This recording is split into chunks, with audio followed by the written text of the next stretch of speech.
வெற்றி பெற்றவங்களை தானே கொண்டாடுவாங்க. ஆனா ஒலிம்பிக்ஸ் வரலாற்றுல போட்டியில தோத்து போன ஒருத்தரை எல்லாரும் கொண்டாடினாங்க.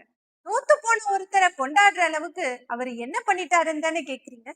1988ல பூசான் நகரத்துல ஒலிம்பிக்ஸ் படகு போட்டி நடந்தது. எல்லாரு கண்ணும் அந்த போட்டியில தான். ஒலிம்பிக்ஸ் போட்டினா சும்மாவா? வாழ்நாள் கனவு, பல வருஷ உழைப்ப வீரர்கள் அந்த போட்டியில போட்டிருக்காங்க. படகு போட்டி ரொம்ப வேகமா நடந்துகிட்டு இருக்கு. எல்லாரையும் முந்திக்கிட்டு கனடா நாட்டு வீரர் அந்த வெற்றி கோட்டை நோக்கி போய்கிட்டு இருக்க. வேகமா துடுப்பு போய்கிட்டு இருக்கு. எல்லாரும் போட்டிய ரொம்ப கவனமா பாத்துக்கிட்டு இருக்காங்க. கடைசி நிமிஷத்துல எப்படி வேணா மாறலாம். அதுதானே ஒலிம்பிக்ஸ் போட்டியோட சுவாரஸ்யமே. எல்லாரும் பாத்துக்கிட்டு இருக்காங்க.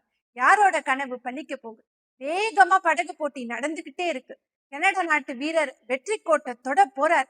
அந்த நேரம் திடீர்னு ஒரு சுழல் ஏற்பட்டு ஒரு பெரிய விபத்து நடக்கிற ஒரு சூழல் இருந்தது.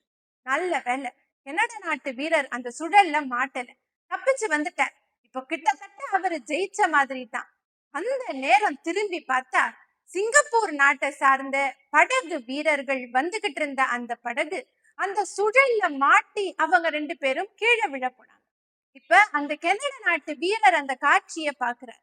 அந்த நேரத்துல கொஞ்சம் கூட யோசிக்காம அந்த கனடா நாட்டு வீரர் தண்ணியில குதிச்சு அந்த சிங்கப்பூர் நாட்டு வீரர்களை காப்பாற்றினார். அவர் அந்த ஒலிம்பிக்ஸ் போட்டியில ஜெயிக்கல, ஆனா மனிதத்துல ஜெயிச்சிட்டார். அந்த கனடா நாட்டு வீரர் யார் தெரியுமா? அவருடைய பெயர் லாரன்ஸ் லெமியக்ஸ். அதனால எல்லா தோல்விகளும் தோல்விகள் கிடையாது தானே.